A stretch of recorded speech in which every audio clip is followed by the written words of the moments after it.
we need to discard all forms of social programs and replace it with one: universal basic income, which is the individual right for every citizen to unconditionally get an income from the state on a regular basis.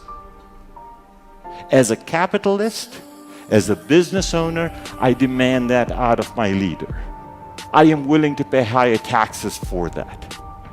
Without it, we will destroy the fabric of society as we know it today.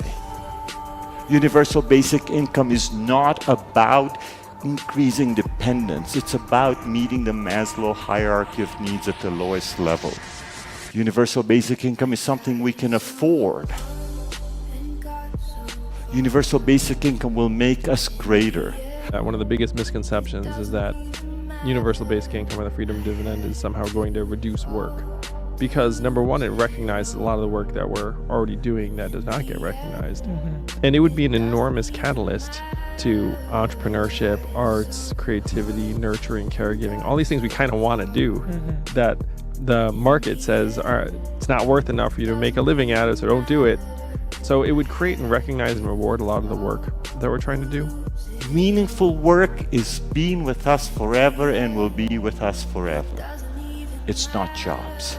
Jobs are simply a subset of work. The word job itself is less than 400 years old and did not come into our lexicon until the beginning of the Industrial Revolution, by 250 years ago.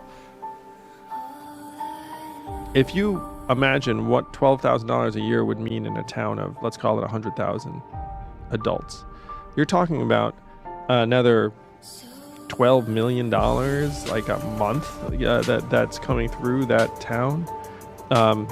And so that doesn't just help the individuals, that supercharges the local businesses, it supercharges the local nonprofits, it supercharges the volunteer organizations. And so when you say what do the jobs of the future look like, it could be that 20 years from now, it's very normal to work in a job that just helps make other people stronger, healthier, mentally healthier, helps clean our environment. Things that right now there's no market demand for.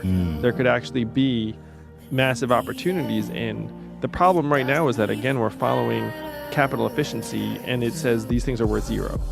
So the big change we have to make is if we change the measurements and say these things are actually worth like a lot, then that's the selling those are good jobs to have. Right. It's just right now those are not good jobs to have because there's no money. Yeah, they pay shitty and like, you know. And so you and me together have to start this revolution, which is, let's think of work to take us to our highest aspirations and bring us meaning. We are capable of so much better. There's a very popular notion out there that ideas change the world. That's wrong. People change the world. People making commitments and sacrifices and doing something about the forces that are tearing our society apart. Whom do we serve? Humanity or the market? Are we the opiated masses, the elites in our enclaves, careening toward a conjoined, bleak destiny that we are powerless to stop? Is there enough character and will and confidence and independence left to build the world and do what is required? Is there enough empathy? Capital doesn't care about us. We must evolve beyond relying upon it as the primary measurement of value. Human capitalism will give us the chance to define what's important and pursue it. The choice is essentially to cut and run or to stand and fight. We must convert from a mindset of scarcity to a mindset of abundance. The revolution will happen either before or after the breakdown of society. We must choose before. It will not be easy. We all have dysfunction within us, darkness and pain, contempt and resentment, greed and fear, pride and self-consciousness. Even reason will hold us back. Through all of the doubt, the cynicism, the ridicule, the hatred and anger, we must fight for the world that is still possible. Imagine it in our minds and hearts and fight for it, with all of our hearts and spirits. As hands reach out clutching at our arms, take them and pull them along. Fight through the whipping branches of selfishness and despair and resignation. Fight for each other like our souls depend on it.